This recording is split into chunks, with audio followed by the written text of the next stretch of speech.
Hello, professionals. My name is Rico Aladdin, and I'm the founder of Professional Lunch. Today, my guest is the Chief of Fargo Police, Chief Zibolski, and he is here in the studio for a very interesting conversation on Professional Lunch. Chief Zibolski, welcome to the show. Thank you. Happy to be here. Wonderful, wonderful. So first, we're gonna talk a little about your journey, your professional journey, and your personal background and leadership. So can you share with me your journey to becoming chief of police and what inspired you to pursue a career in law enforcement? Sure. Well, I think I've always been interested in being a police officer since I was a little kid. Okay. So I think the journey started out pretty early. Um, when I was in high school, for sure, I began thinking about where I wanted to go to get a degree in criminal justice. Police science at the time actually is what they offered, and where I wanted to work. And I always wanted to work at the Milwaukee Police Department. It was the biggest department in the state of Wisconsin and in our area where I was growing up, because I thought that the challenges and the opportunities were there, and liked the area. So after high school, I started attending a technical college for the associate degree, and right before I turned 18, I applied for and was started with the Milwaukee Police Department as a police aide. And that was actually a ladder opportunity, actually. So, and they still have got police aides in Milwaukee today. It's a program for youth. You have to be 18 to start, up to age 21. And if you're successful there, then you get moved along into their police academy and into the police officer position. So it was a really good stepping stone. That's where I started. And in that role, just did a lot of administrative things in the department. I worked in the jail, records area, all that kind of stuff, and ultimately promoted up to police officer, attended the academy in Milwaukee. I spent 27 years there, moved up through the ranks, retired as a captain in 2011.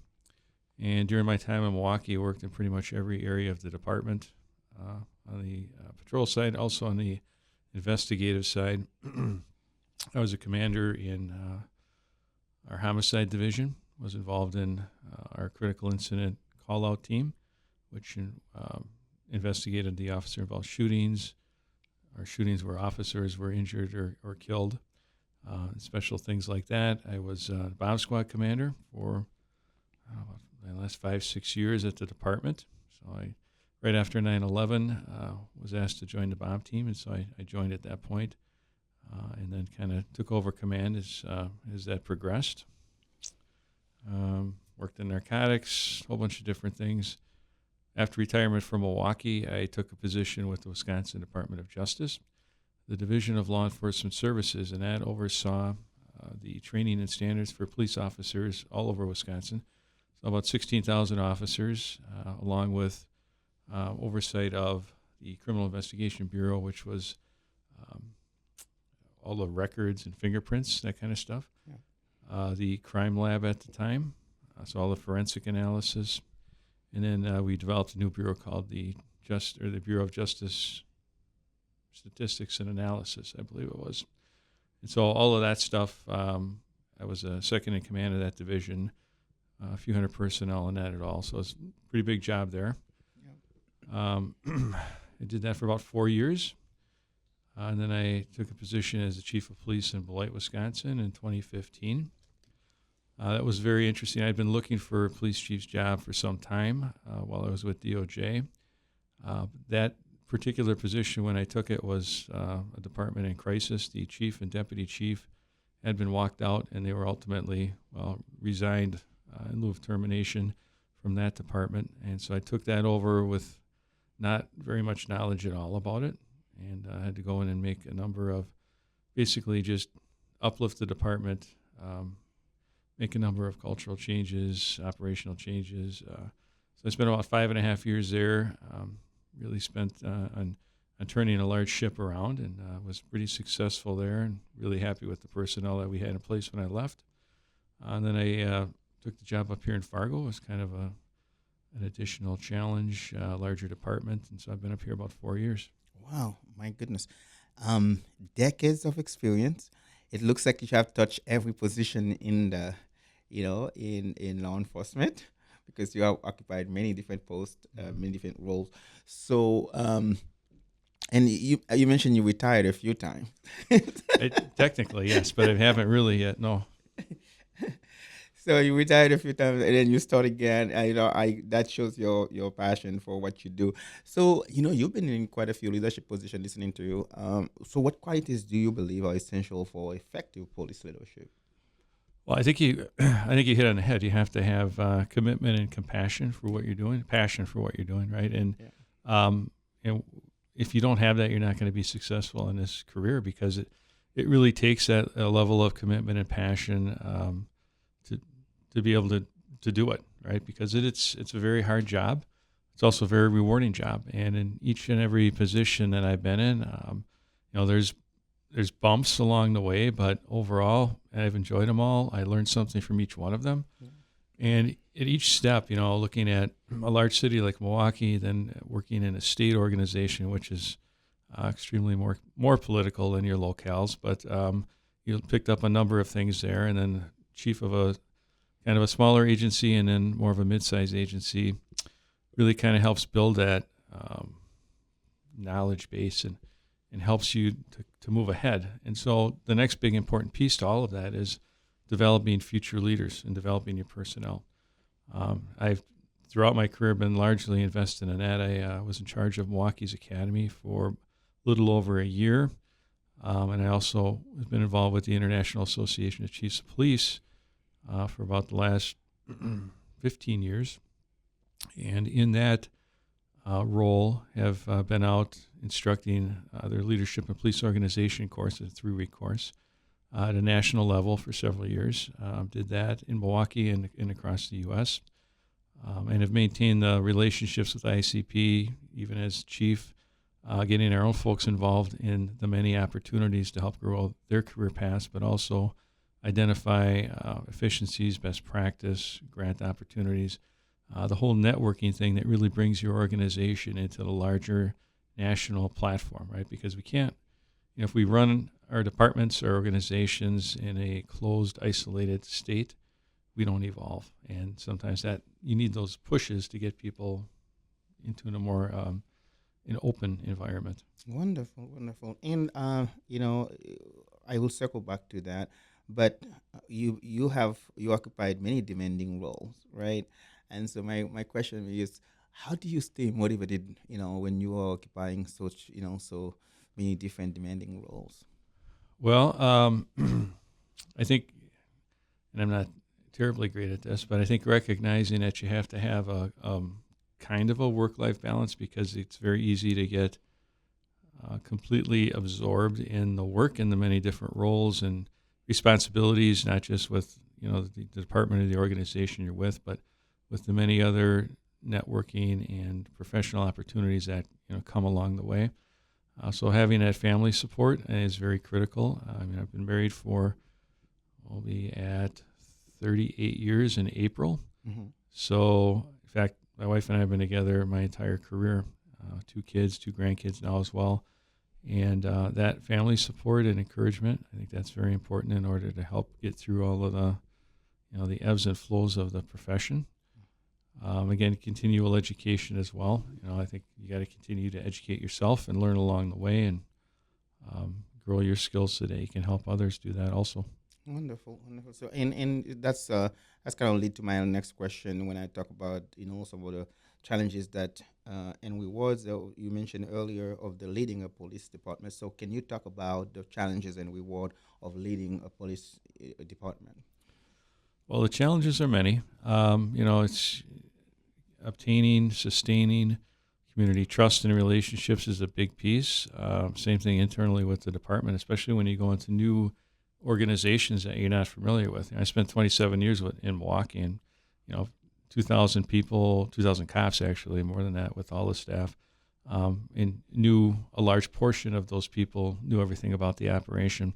And then as you go into the next 3 different organizations, you're learning, something completely new, and really trying to take, using fresh eyes to look at the operation and asking questions and trying to figure out, what's going well, what should be further grown or enhanced, and then what might need to change, basically, because it may not be the most efficient or the best practice anymore. And so that challenge of leading change in new organizations can be pretty difficult.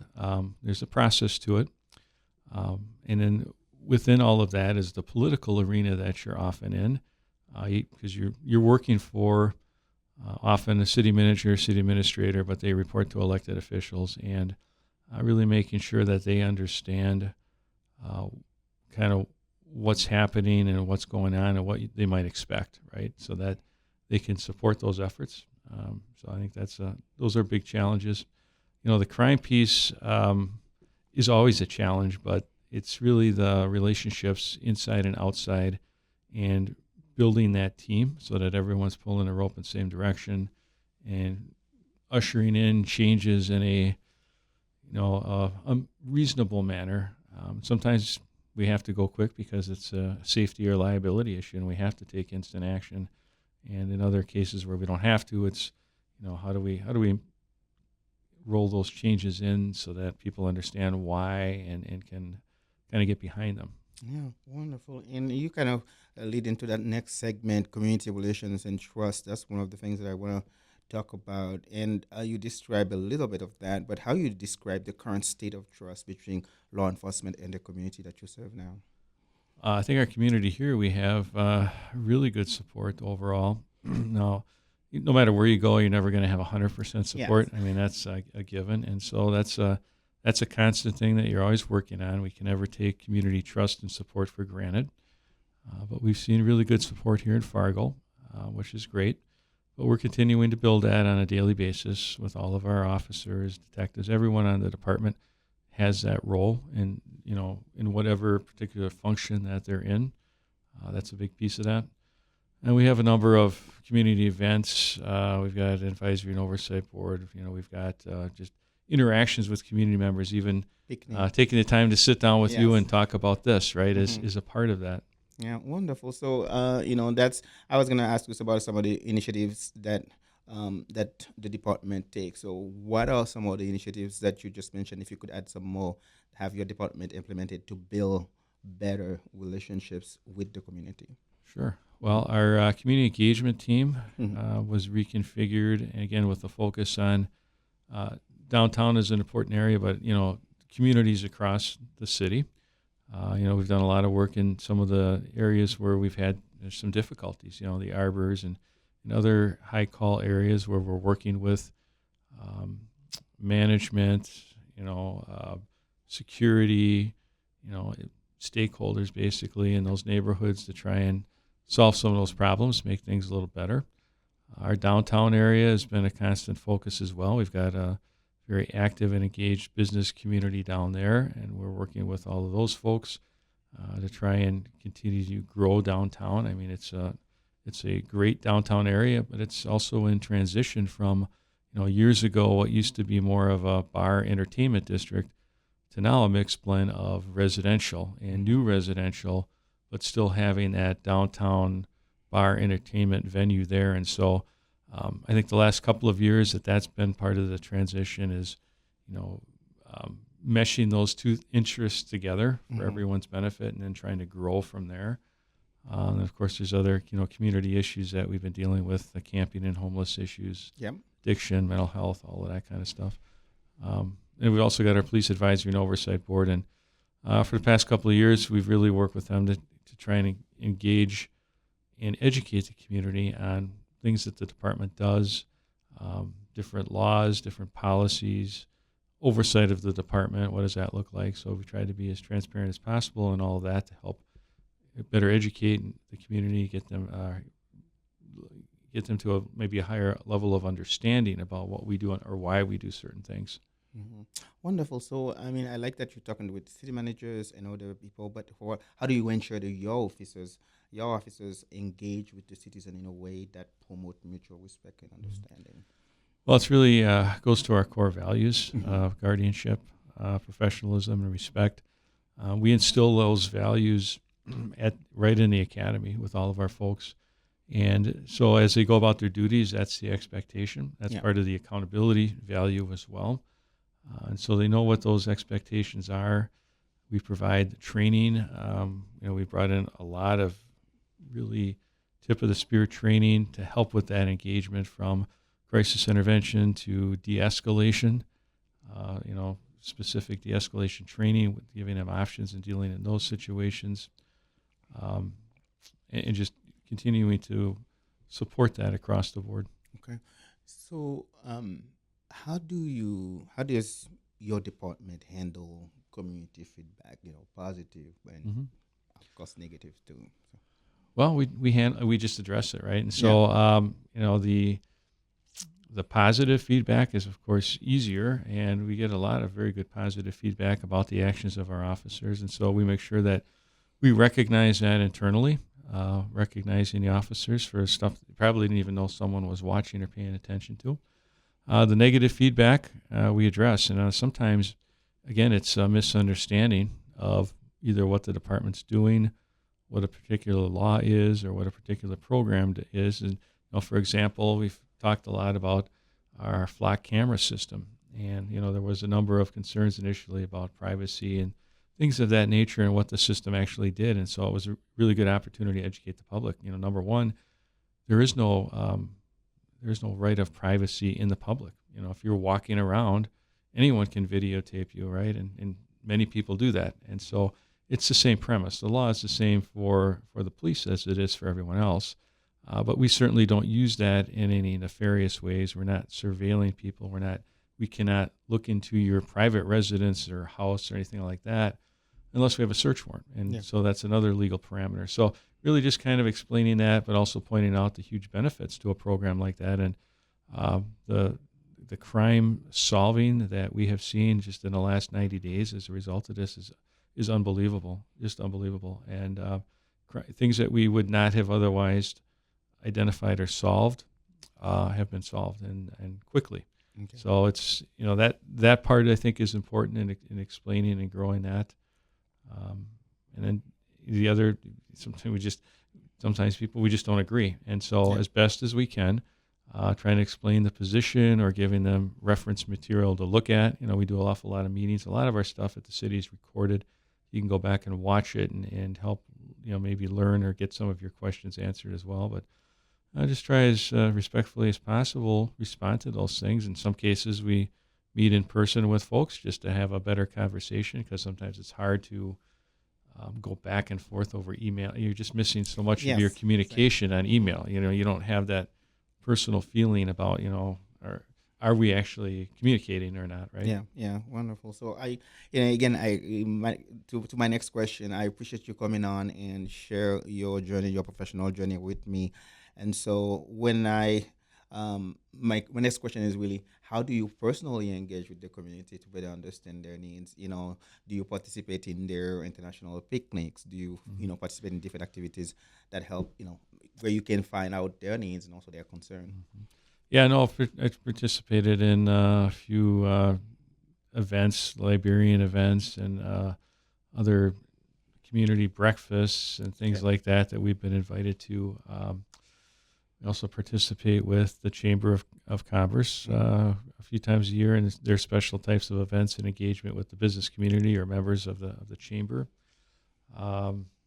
Just really going out downtown too, or in different areas of the city and talking with people, going out on the street. A lot of the different meetings that we attend with our the different groups like the Downtown Community Partnerships and the Arbors and our other federal and state partners, and some of the projects that we're doing there, Project Safe Neighborhood project that we are working on, really just gets us out there and engaging with those people. Mm-hmm.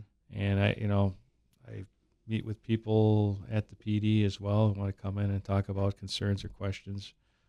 So I think we're out and about quite a bit, and I'm out and about quite a bit. I do a lot of media interviews as well, to try and answer questions and follow up on concerns. Oh, wonderful, wonderful. So before we go to the next part of the question, I want to thank the Fieldstone Group for sponsoring this episode of Professional Lunch. We thank you so much for that. Now we're going to talk about policing and social media. As you can imagine, how social media is really impacted, the way people policing works now, both positive and negatively. So, how has social media impacted policing, both positively and negatively?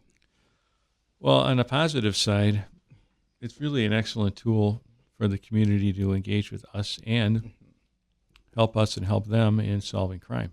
So one thing, we push out a lot of information on our social media platform, things of concern like missing kids, missing adults, folks who may have mental disabilities that we're looking for and before they get harmed. And so that's a positive.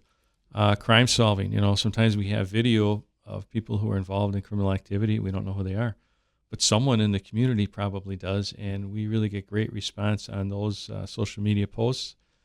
That helps us identify, that helps us clear some of those crimes up and prevent other crimes. So I think that's really important.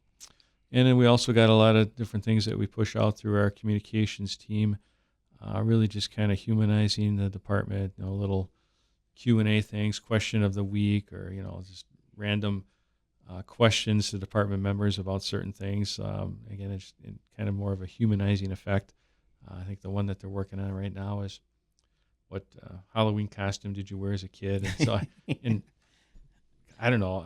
I was a little concerned at first to find out a lot of people actually had pictures on their phone of their first Halloween costume, and I thought, wow, okay, that's pretty cool. So yes, but things like that, I think that helps break down barriers, but also really helps keep us safe. It helps the community engage in what we're doing. Mm. So on the negative side, yes, go ahead. Okay, go ahead, sure. yes. The negative side is, I think, largely, especially for those that maybe don't trust the police or had a bad interaction, that platform is not an effective communication tool, and often is like an opportunity for people to say things that, if we were sitting face to face having a normal human conversation, they wouldn't say that way. Yeah. And so I think it's an opportunity for people to be more offensive than they otherwise would, and I don't think that's helpful overall, not just to the department, but to our society. And so that, to me, that's the negative, and I think that sometimes that has a much larger influence on people's thought processes than it should, because much of those types of comments and things are not vetted information. Sometimes they're correct, sometimes they're not, and it can lead people to a wrong decision. Yeah. For instance, sometimes we pull over a car and someone will ask them to roll down the window, which is completely lawful for us to do. And as the driver or whatever passenger, you're lawfully obligated to comply. Now, you might not know that, but you are, right? Mm-hmm. Someone will show up, push their ID up to the window and say, hey, I saw a social media post. All I need to do is show you my driver's license. I don't have to do anything else. Well, okay, that's false. Yeah. But I know you saw it on social media, and so it's that where people see things like that and then believe them without any further confirmation is a negative aspect. And so sometimes our challenge is, okay, let's work through that. Let me try and explain to you the correct process and why that isn't exactly correct, and here's what you need to do so that we don't have a conflict out on the street, right? Because that's what we want to we want to reduce those conflicts that are a lack of understanding. Mm-hmm. Wonderful. So I really like the part about the misinformation. So how do you and the department handle misinformation and negative narrative that's spread on social media about law enforcement? Well, it's yeah. In large part, we can't address everything that flows across social media. So I think we're intentional and specific on what we do address, things that are large incidents or things that really could have a detrimental effect on community perspective or trust. Our communications team, we work with them to kind of address that. But as you know, once stuff's out, people hear that and they believe it. A perfect example is, I was watching a homeless report by one of our local stations the other day. They were given a investigation, they said, on homelessness in Fargo, which, okay, so I watched it. And at the end, the media gal says, well, would you like to know, or some words to the effect, if you'd like to know what the Fargo police thinks about it, Chief David Zibolski declined comment. Well, that's not true. I was never invited by that media outlet to comment on that particular story whatsoever. Mm-hmm. So, our comms team tried to reach out and explain that to them, and I don't know why they decided to do that. But that was not correct. And I can't fix that anyway after they've said it. Yep. And so those are some of the challenges. Wow. I was just about to ask you to share an example on how social media has helped your department either improve community relations or solve crimes. But can Oh, you? big time. Oh, Yeah. big time. Yeah, no, we have had many, many crimes where we have video, photos of people, and we just don't know who they are. The public has, I think for some of them, it's like a game. Okay, let me see if I can identify. I know that person. Boom, boom, boom. And they'll give us information. Now, we still have to corroborate that, of course, and make sure that it's correct before we take any actual official steps. But a lot of times, information we get from the community really pays off.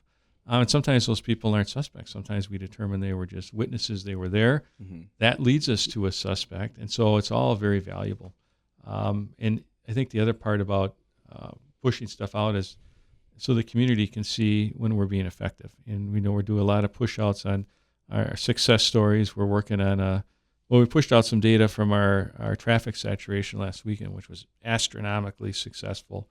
And it's really scary to think that in about 6.5 hours, we got 14 DUIs and a whole bunch of other arrests and 3 fleeing vehicles. It's just, but the community needs to know that also, know that we're addressing it as much as we can, and know that we are making the best use of our resources. And so for the last several years, dangerous driving and traffic safety have been a huge concern for everyone, all of us. But our staffing situation at the department was such that we could not bring back our traffic safety team in the way that we wanted to, a proactive unit that can address it. We just don't have enough cops. Mm-hmm. And so we applied for a grant. We got the grant late 23. We had to train the people in 24, and we got our traffic safety team on the street mid-September of this year. I'm looking forward to early December when we provide our 90-day report out, but hot off the press preliminary, they're knocking it out of the park. Their effect on traffic and dangerous driving in the city just in the first 90 days is astronomical, and it's exactly what we intended to see, and it's exactly why we asked for those positions, and we got the grant. And I think it's important for the citizens to see that when we say we need more cops and here's what we want to do with them, that we actually bring that back to the table and show the results. So Yeah. I'm happy about that. Wonderful. You mentioned dangerous driving. What do you attribute that to? What caused dangerous driving in this? Well, nationally, it seems like when COVID hit, that's when it's always, you've always had it. It's always kind of been a thing, but not to the level that it's been since the COVID epidemic. And, everyone's in their house. The roadways were not as clogged. And so over time, people just started driving faster. And, and then there's just the proliferation of this racing and exhibition driving and between cars and also motorcycles, which are just horrific in the summer. And, I'm surprised every day that we don't have more motorcycle fatalities for the things that our officers see and the dangerous way in which these folks are driving these motorcycles from wheelies to high speeds in the city. But it's just taken off from there. And along with that, the increase in fleeing from our officers during traffic stops, that's gone up astronomically, and we track that very carefully. We've been trying to work with the state legislature to implement a new bill that would give us a tool to help address that, because in many instances, the fleeing vehicles, we have the license plates. They're not stolen cars, but we really don't have any leverage in terms of holding the owner accountable, and that's what we're trying to accomplish with this bill that's going to be going back to the next session. So the whole thing is just kind of proliferated. And along with that, our inability to put a team out there to be proactive has been one of the whole kicking points for us too. And so now that they're out, and they're going to be out continually now, all throughout the year, we've got a group of folks who aren't taking calls for service, and their full focus is that traffic safety, traffic enforcement. Wonderful. So, is it hard to retain officers, or is it hard to recruit? So, is it?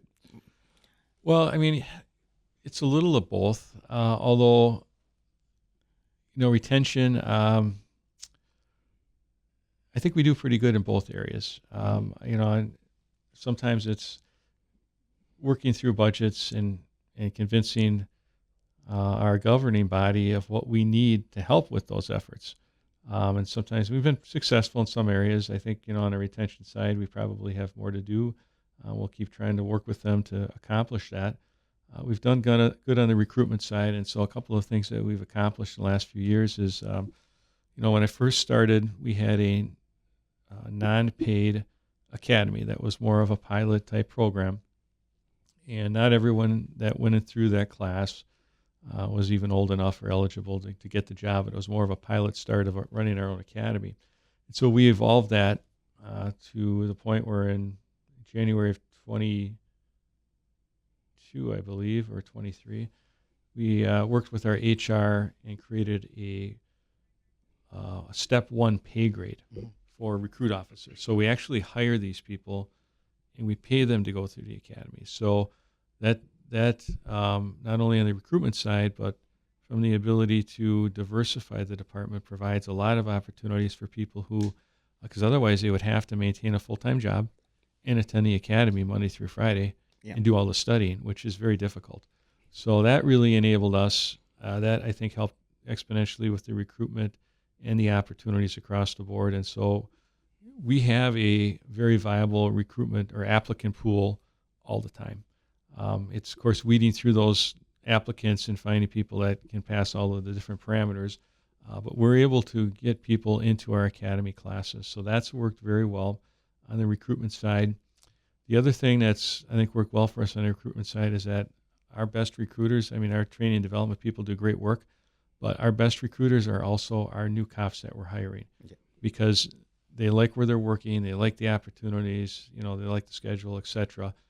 They're reaching out to people they know and bringing them in. Yeah. And I think that's a very positive indicator of the culture of the department and the morale of the department. No one's ever going to be 100% happy, but we do everything we can to support our officers, provide them, wellness programming and mental health and all of that, all this stuff, equipment training and so forth. So there are a lot of opportunities at our department at Fargo PD, and our folks that are working there are bringing other people in addition. So I think that part's going well.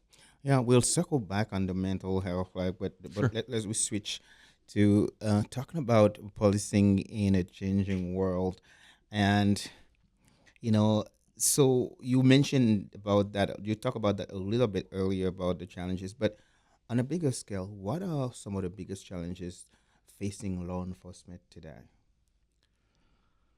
Staffing shortages. As much as we bring people in, and we've had, we have retirements, you get some resignations.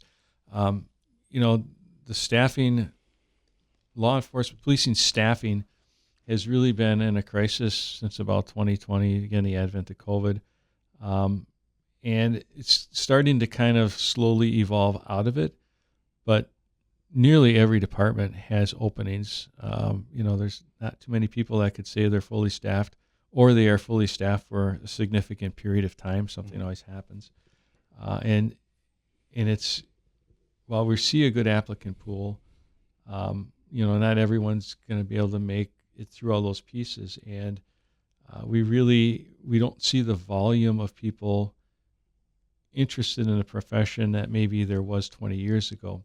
And largely because of the changing environment in the last few years. And some of it is negativity towards the police. And so if you're someone who's interested in a policing profession and you really want to do that, you're likely, now it depends, if you grew up in a particular area, you might really be committed to your community, even though it's maybe very negative towards the police, and you see yourself as, the potential change agent to change that perspective.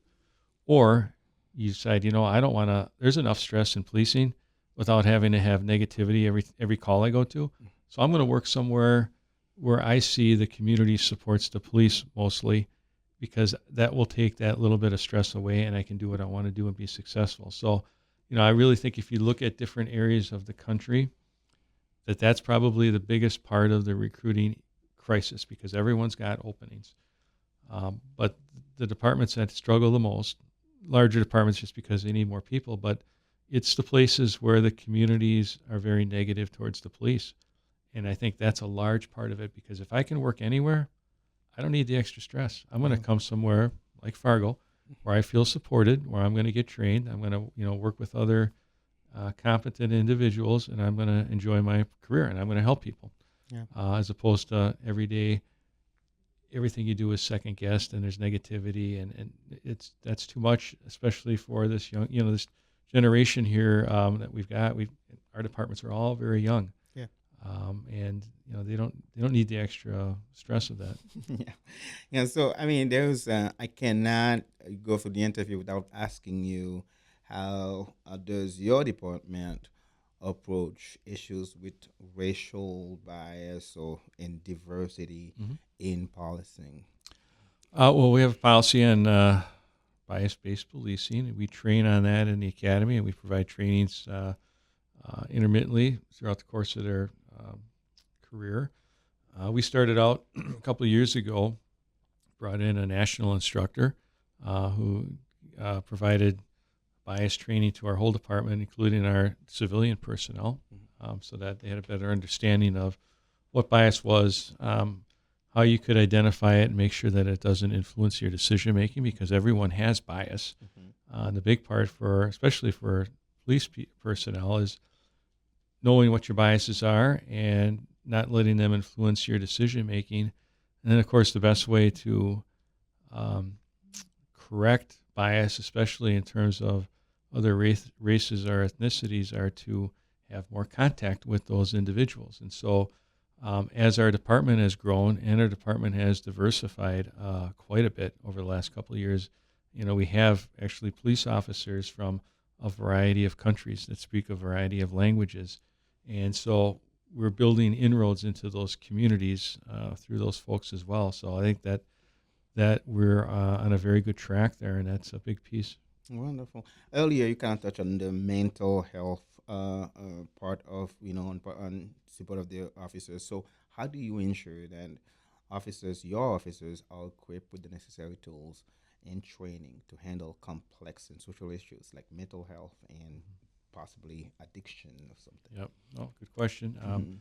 One of our big focuses, also one of our department values, is officer wellness. So we've really focused on that over the past couple of years as well, and we've grown our wellness team, We enhanced our medical screening on an annual basis so that we have more enhanced heart screening, because we know that that's the number one cause of death for police professionals, is that because you're constantly up and down, and that effect on your physiology often affects your heart, and that kills a lot of people. So we enhanced the medical portion, and that's annual. And we also brought in annual mental health checks as well. So once a year, every member on their birthday month, sworn personnel get the medical and the mental health check-in. We offer the mental health check-in for our civilian personnel as well. And so that is an annual check-in for that purpose. In addition to that, we partnered with another company, and we also evaluated our mental health, psychological people, and we brought in only people that were mental health professionals trained in trauma-informed care and related to public safety / military environments. So they're a step above what you might normally get in your basic city employee assistance program. And that's a good program for a lot of basic needs, but our needs are different just because of the things that we encounter and see, just like similar to the military, other public safety professionals. And so we brought those groups in, and we worked with our human resources division to allow our officers to utilize this company in lieu of the city EAP for the same amount of visits that the city already pays for. So we expanded that into an area, and that has gotten quite a significant amount of use. We don't know, of course, the details other than maybe the numbers, but you hear our folks talk about it. We can openly have a discussion about it. The resources are known to everyone. In addition to last year, we, through a grant through the COPS office, we were able to hire a civilian wellness coordinator. So we have that person on board, and she's making strides and again trying to grow the program for everyone. We've got our workout facilities, and we encourage physical fitness, and we do certain activities throughout the year around physical fitness. And so really just kind of that whole plethora of of wellness, including even for our new recruits. We got a financial wellness course that we provide them to kind of help guide them with how to, they might want to think about handling their finances going forward. And so kind of a holistic approach to that. Wonderful, wonderful. Sounds like you really are taking care of the officers. Well, it's a big piece. Yeah. And Yeah. if we don't take care of them, how are they going to take care of anyone else? So I Yeah. think it's important. That's wonderful. So, and another piece of that also is, how does your department ensure accountability when officers make a mistake or using excessive force? Well, we have a professional accountability unit, Mhm. and so we do those personnel investigations. So on all of our uses of force, those are reviewed by the professional accountability unit to see if they are in compliance with policy. And if not, then they initiate an internal investigation, which entails, looking at all of the video, interviewing the officers, and if there's other witnesses, etc. And with really the goal of trying to figure out, why did this happen? Was this an unintentional but incorrect application for whatever reason? Is it a training issue for the officer, or is it something malicious or something that they should have known better, but they didn't do what they should have done? And really, once we identified the whys and the details of that, of those issues, then we determine discipline with the goal of changing that behavior, right? So discipline is steered towards changing behavior. It's not, well, it might seem like punishment, I suppose. We really want you not to do this anymore. We want you to learn from this. Here's the correct way. We provide a lot of disciplinary dispositions that include training and policy review. And for a young department, not surprising. I mean, over 50% of our officers have less than 5 years. Wow. And that's actually not unusual in most agencies, but when you think about it, that's astronomical. So we have, a whole bunch of really, really new officers who are trying to learn a very difficult job with not a ton of experienced mentorship, depending on what shift you're on. And so it's harder for them, than it may have been years ago to get their feet under them in a lot of these different areas. So they're going to make mistakes. And so we really try to, well, we do actually a lot of investigations like that to ensure accountability, and so that the public knows that we're also doing that, but also to make sure that we don't keep repeating the same errors, and that the officers, if they're doing something incorrectly or they have a misunderstanding, that we can correct it early on so that it doesn't perpetuate over their career and something really bad happens down the road. And so we're very attentive to that. So it's kind of a delicate balance, you can't, and I think that the key is that, the disposition of the investigation, I think, is the key. We're trying to get them to a certain comfort level that, you're going to make mistakes. You're going to probably be involved in these investigations, but don't panic. Yeah. Because unless you've done something, malicious or really, really went off the reservation, these are fixable things. Yeah. So, with that being said, so how would you say the department measures success when it comes to community engagement and policy practices that may not look as, what's the way, we just using a word towards that, or, policing practices, let's just say that like that. How do we measure? Well, we report out to publicly and to our advisory board our annual use of force and personnel complete data. Mm-hmm. So we've got that out there, and we push that stuff out on our website as well. And really just addressing community questions and community complaints. When there's a citizen complaint filed, we do an investigation in the same fashion. At the end of it, I send a letter to the complainant letting them know the outcome of the investigation. And sometimes the outcome is that there wasn't any violations here. We appreciate that you brought this to our attention because we want you to do that. But now hopefully you can understand, here's why there wasn't a violation. Here's why what happened was correct. Or, it wasn't correct. We identified it, we owned it, and we took appropriate disciplinary action. Mm-hmm. And so, maintaining that communication with those particular complainants. Not everyone will always agree with our outcomes, I'm sure. But in large part, that seems to work pretty well. And it's the ability to communicate and have that discussion. Wow. Okay, so that's, I two things that I'm loving about the conversation is how your department is taking care of the officers, and how you're working to really build trust between your department and the community, and we both can agree that's really important, right? Now, can you talk about a particular challenging incident the department has faced, and how you handle it, and how the department as a whole handle it?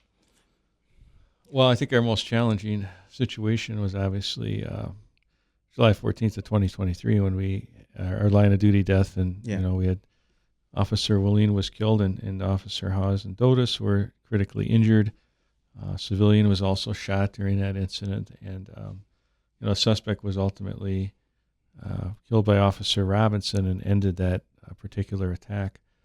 That was, I think, I don't think it was the most challenging day in department history, and I'm sure for all of us.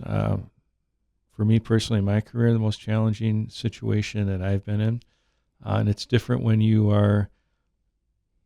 And I've been involved in those incidents over the 40 years of my career, but it's different when you're the chief also, and so that was very much a new challenge, and I think across the board, due in large part to a lot of the things that we had in place from a wellness perspective and the culture that we have been building, the teamwork and the positivity, and putting all those things in place, and making sure that everyone knows that we actually really care about them as individuals, and we value and respect their work, even though at times we have to hold them accountable. That's normal life. The way that played out and our ability to do that and have those conversations, I think was big in terms of the ability for everyone to transition from a really huge tragedy, and everyone's going to transition differently and at different stages. And over the course of a year, there's many different triggers and events that come up that remind you of that. Getting the vast majority of our personnel through that so that they are still on the team, they're still able to serve, and they don't have, while you're never going to forget this, they don't have daily scars, right? They're going to always have that long-term memory, but they're able to function and do the career that they want to do. So I think that part was big, not just for the department, but on the community side, and our community played a huge part in their ability to transition forward as well with their support. Yeah, yeah. So I was going to ask you about the morale after that, how you keep the morale, having lost one of, the members, and what was the next day like? What was the next week like, Well, the next several months and even year were pretty crazy. What we did initially, right after the event, so this happened on a Friday. On Sunday, we held all department meetings in person at two different times of the day so that we could get as many of our personnel together as possible, not an official capacity, casual setting, just to be able to check in with everyone and see how everyone's doing, take any questions, address the what-if questions, because one thing we know from our experience is there's going to be a lot of things that will be going through the officers' heads about this whole incident. Like, it's the coulda, woulda, shoulda questions is what I call them. Yep. I shouldn't have been off that day. I shouldn't have took vacation. I could have went to that call. Maybe it would have been different. All those different things that swirl around in their heads that can be really, really detrimental if we don't address them and get them to talk about that and understand that that's not the case. There's nothing anyone could have done different. Everyone did exactly and as much as they could have possibly done. And some things are just unfortunately inevitable, and we hate it.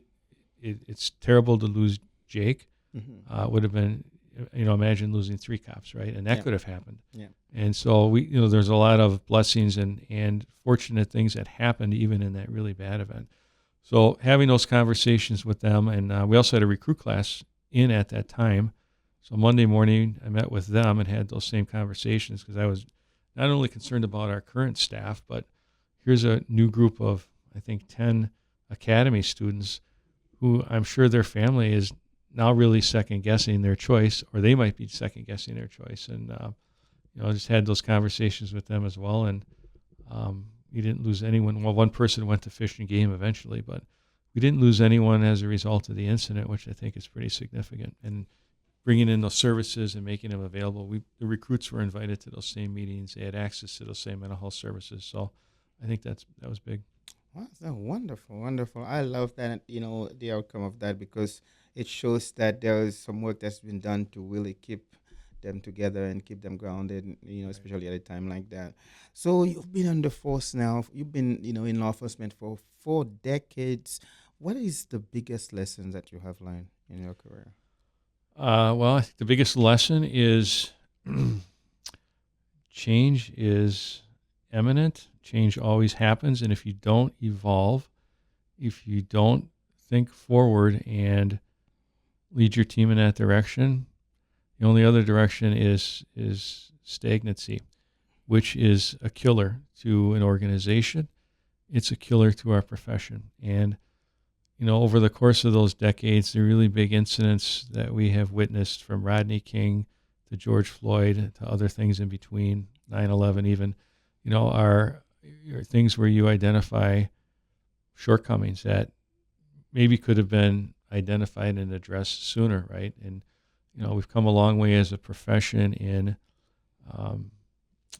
how we use force, the different tools that we have, the training, the de-escalation, the other options that we're putting out there. And again, sometimes that force is going to be inevitable for a variety of reasons. Some people are, evil and criminal in nature, and they're not going to submit.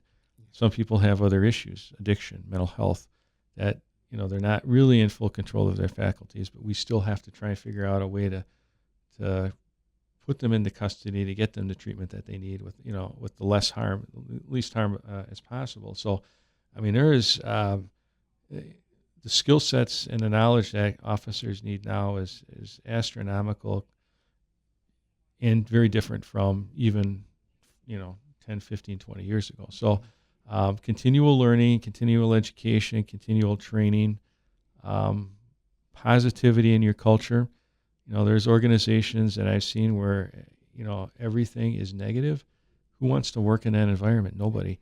And that is hard personally for everyone. It's not good for them physically or mentally, but it's also bad for that organization and our profession, because inevitably they will do something that's going to cause, or tarnish our reputation at a national level. And that's the tricky part of the whole profession. Wow, wonderful, wonderful. So, we're getting the last final few minutes of the conversation. This podcast is really, it aims to give young professionals, people who are starting out, a window into successful and accomplished professionals such as yourself, 4 decades on the force in law enforcement. Now, what advice do you have for these college students, studying criminal justice at NDSU or somewhere?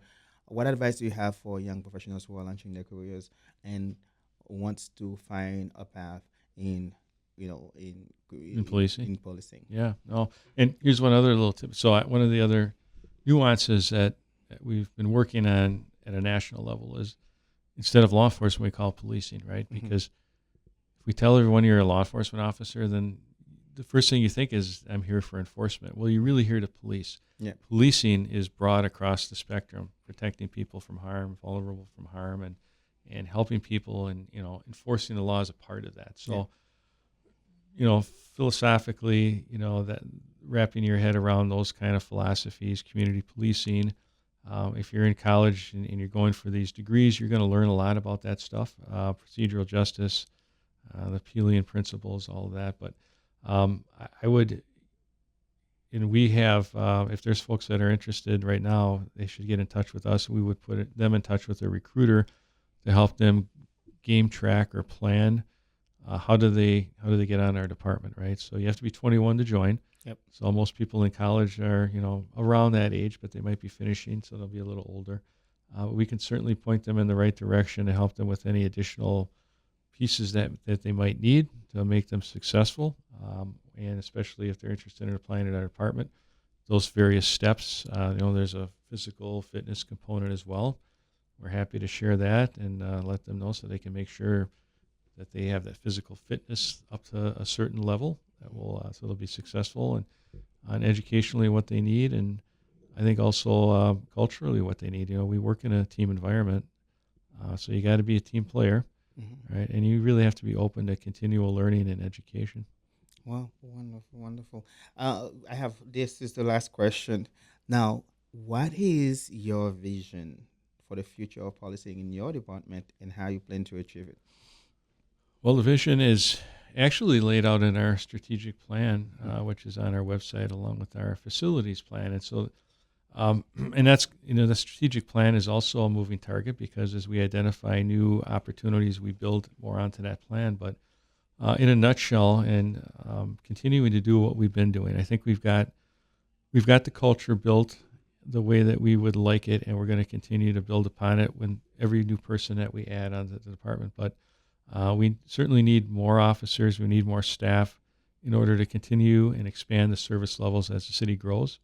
But we need to continue our expansion of technology, which also brings with it a lot of efficiencies. We're piloting right now a number of different projects. One, a transcription project that works off of the officer's body-worn camera to put together the bulk narrative of a particular offense. They still have to fine-tune it and add in details, but that's going to save them time. The real-time crime center that we are stepping, incrementally into full scale, utilizing the technology of license plate readers and cameras and monitoring calls from that location, potentially drone responses to some things to, again, create efficiencies and provide better intel for officers in the field, let them know what they're actually going to before they get there, or give them more current updates about the situation. So there's just a ton of things from a technology side, while all of which, we're ensuring that everyone's constitutional rights are protected and we're following parameters of the Fourth Amendment. We would always do that, but there is a lot of technology that will fit within that realm. And just continuing our training is important, keeping on top of best practice and making sure that we're bringing in new ideas and best practice and new approaches, I think, to continue to give us options and growing that community network as well, continuing to engage our community. Wonderful, wonderful. It is such a pleasure to have Chief Zibolski on Professional Lunch today for a wonderful conversation. I enjoyed the conversation, Chief, and I really appreciate what you're doing in the community for the community in protecting and serving the community. So I greatly appreciate that you are here today. Thank you so much for being here. So this is the final minutes for the show. What is the last few words that you have for the audience, the Professional Lunch audience? Well, I appreciate you affording this opportunity. Really, for your audience, I encourage them, if they have questions about what we do, come to an advisory and oversight board meeting. We can find some more out that way. If you have an interest in joining our team or policing in general, reach out to us. I mean, we're happy to help people along the way. We need committed, passionate individuals to join our team and join our profession. Because good policing will always be needed. We're never going to be extinct, but we need to continue to evolve and get better. And so we really need community participation, and we need continued people to join those ranks and do that public service. So, really just encourage everyone, or if there's an interest, to reach out. Wonderful. Thank you so much, Chief Zibolski. We want to thank our sponsor for this episode of Professional Lunch today. And remember, Professional Lunch is a nonprofit organization, and we rely on guests, on friends, on partners to really keep this conversation going. And as we are working on our new project, our mentoring project, we need you. We need your friends. If you have donated to us before, we appreciate that, and we know that we can count on you for our future projects. We thank you for listening to us today, and I hope that you can find content from this conversation that can serve you and your friends. Now, this is the part that I tell you. It's up to you to make today a great day. Have a great day.